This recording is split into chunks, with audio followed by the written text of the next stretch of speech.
ప్రపంచవ్యాప్తంగా 59 కోట్ల మంది, మన దేశంలో 9 కోట్ల మంది మధుమేహంతో బాధపడుతున్నారని ప్రపంచ ఆరోగ్య సంస్థ వెల్లడించింది. ప్రతి 7గురిలో ఒకరు డయాబెటీస్ తో బాధపడుతున్నారు. భవిష్యత్తులో ప్రతి 7గురిలో 4 అయ్యే అంచనా. డయాబెటీస్ మీద పూర్తి అవగాహన అందించి డయాబెటీస్ నుంచి తెలుగు ప్రజలను కాపాడే ప్రయత్నం చేస్తోంది సుమన్ టీవీ. డయాబెటీస్ లో 2 రకాలు ఉంటాయి, type 1 diabetes, type 2 diabetes.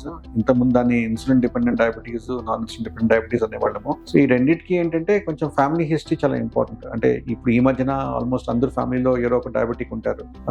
So diabetes కి most of times symptoms actual గా ఉండవు, రొటీన్ టెస్టింగ్ లో మనకి తెలుస్తుంది. అందుకనే ఈ మధ్యన every lab hospital we are focusing on primary health checkups. అంటే ఎక్కడ వీ కెన్ డిటెక్ట్ ముందే డయాబెటీస్ వచ్చే ముందు ప్రీ డయాబెటీస్ స్టేట్ అని వస్తుంది.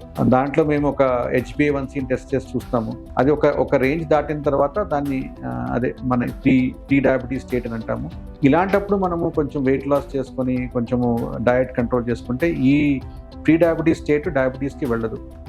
అలా డయాబెటీస్ సిమ్టమ్స్కి రావాలంటే బేసిక్గా ఏమంటామంటే ఎక్సెసివ్ యూరినేషన్ ఉన్నా, ఎక్సెసివ్ దాహం వేసినా, అన్ఎక్స్ప్లెయిన్డ్ వెయిట్ లాస్ అయినా, అన్ఎక్స్ప్లెయిన్డ్ టైర్డ్నెస్ ఉన్నా, ఇలాంటినప్పుడు మనము షుగర్స్ వచ్చే పరిస్థితి ఉండొచ్చు.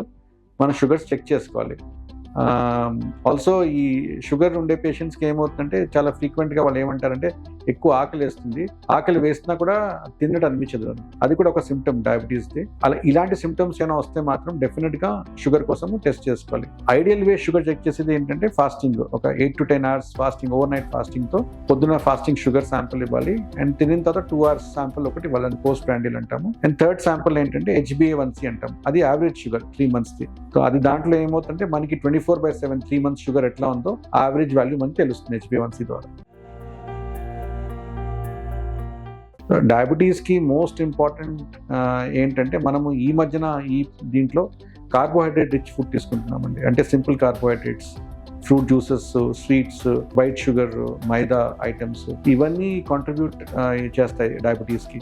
So first of all carbohydrate rich food మనం తగ్గించి రెగ్యులర్ ఎక్సర్సైజ్, అంటే ఒక at least ½ an hour walk per day, at least 5 days in a week చేసినా చాలా. మనం most important to keep moving. అంటే వాకింగ్ అంటే జాగింగ్ చేయక్కర్లేదు, జిమ్ పోక్కర్లేదు, సింపుల్ ఒక వాకింగ్ షూస్ కొనుక్కొని మన పార్క్లో వాకింగ్ వెళ్తే చాలు. బట్ అది ఒక డెడికేషన్తో ఒక అలవాటు చేసుకొని 5 days in a week at least walk పోయి ఇలాంటి కార్బోహైడ్రేట్ రిచ్ ఫుడ్ మనం సేవ్ చేయకుండా ఉంటే జనరల్గా డయాబెటీస్ ప్రివెంట్ చేయొచ్చు. సో జనరల్గా డయాబెటీస్ ఎప్పుడు అంటామంటే fasting blood sugar levels more than 126 ఉన్నా, or post prandial blood sugar levels more than 200 ఉన్నా, దాన్ని కన్ఫర్మ్ డయాబెటీస్ అంటాం. HbA1c లెవెల్స్ more than 6.5 ఉన్నా కూడా అది డయాబెటీస్ రేంజ్ లోనే వస్తుంది. టార్గెట్స్ ఎలా ఉంటాయంటే ఫాస్టింగ్ షుగర్ మనకి 126 తక్కువ రావాలి, పోస్ట్ లంచ్ 200 తక్కువ రావాలి. అండ్ HbA1c జనరల్ గా యాక్టివ్ పర్సన్ లో 7 కన్నా తక్కువ ఉండాలి, అంటే కన్ఫర్మ్ డయాబెటిక్ లో. ఇవి టార్గెట్స్ మనకి షుగర్ టాబ్లెట్స్ వేసుకుంటాం. Prevention is better than cure. కాబట్టి డయాబెటీస్ అంటే మనకి ప్రీ డయాబెటీస్ ఉంది ఆర్ ఫ్యామిలీ హిస్టరీ డయాబెటీస్ ఉంది అంటే మనం పిల్లలే కదా అని ఈ ఫ్రూట్ జ్యూసెస్, తర్వాత చిప్స్, జంక్ ఫుడ్ ఇస్తుంటాము, చాక్లెట్స్ ఇస్తుంటాము. ఎక్సెస్ వాళ్ళకి childhood obesity is a big problem. And దానివల్ల ఈ మన కంట్రీలో we are becoming almost the capital of diabetes in the world. And దాంట్లో కూడా సౌత్ ఇండియాలో Hyderabad is becoming one of the biggest hub for diabetes, for tags which we don't want. And so అందుకనే మనము we should be careful. And ఈ prevention starts from childhood only. So దానివల్ల వాళ్ళకి reduced physical activity, junk food ఎక్కువ తీసుకున్న వల్ల ఈ diabetes is becoming an epidemic. So అందుకనే అక్కడి నుంచి మనం ప్రివెన్షన్ చేసుకుంటే ఫ్యూచర్ జనరేషన్స్కి మనము diabetes as far as possible prevent చేసే పరిస్థితి ఉండొచ్చు.